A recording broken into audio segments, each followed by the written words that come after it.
أعوذ بالله من الشيطان الرجيم بسم الله الرحمن الرحيم وبه نستعين وهو خير الناصر ومعين وصلى الله على محمد وآله الطاهرين وأصحابه المنتجبين أما بعد قال رسول الله صلى الله عليه وآله وسلم لا إيمان لمن لم يأمن جاره بوائق.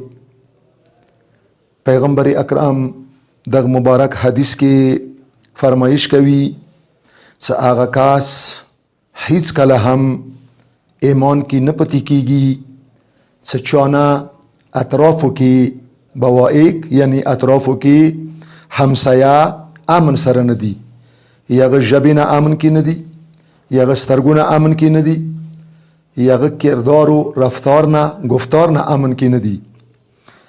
دغه حدیث بنیاد باندې د هر یو انسان اخلاقی فرض جوړیږي چې هغه خپل همسایاو سره مینې محبت سره اتفاق و اتحاد سره زندگی وکي، یا غوی غم کې هغوی سره غمجان شي، یا غوی خوشحالی کې هغوی سره خوشحال شي، هغوی ته خواخه کي بد او ته خوښوي.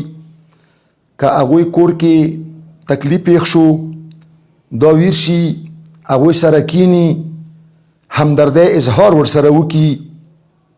یقینا دین مقدس اسلام متوسط ټولو انسانی معاشره ته بالخصوص مسلمانان عالم ته دا تلقین بار بار کړی دی چې تاسې د خپل همسایه خیال ځان هم زیات وساتوي.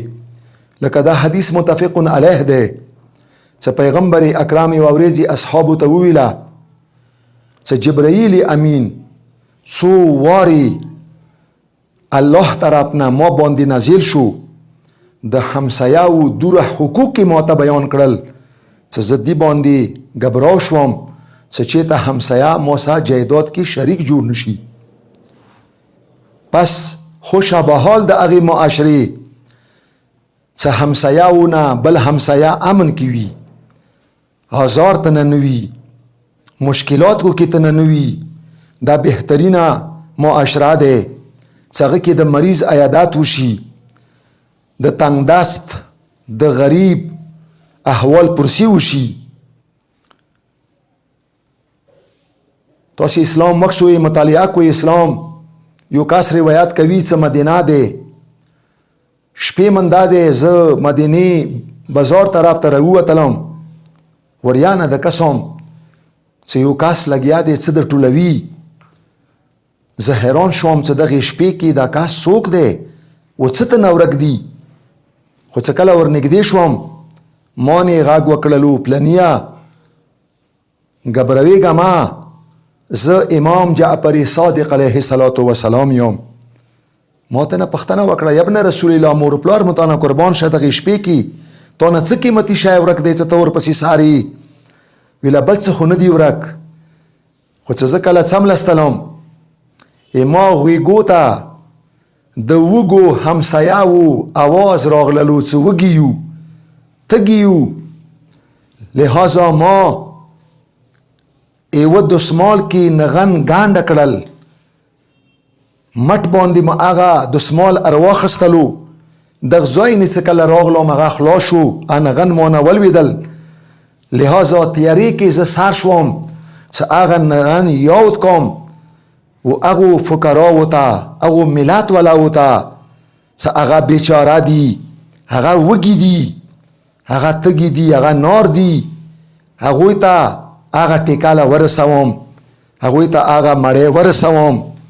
پس مو ته هم که دا صفات ځان کې پیدا وکړو چې مخام وره نه څملو، چې خپل ملت کې سوچ وکړو چې څوک خو وږی نه وي الماست، څوک خو تږی نه وي الماست، نو یقینا ایمو معاشرې باندې به رب ذوالجلال رحمتونه برکتونه نازل کی.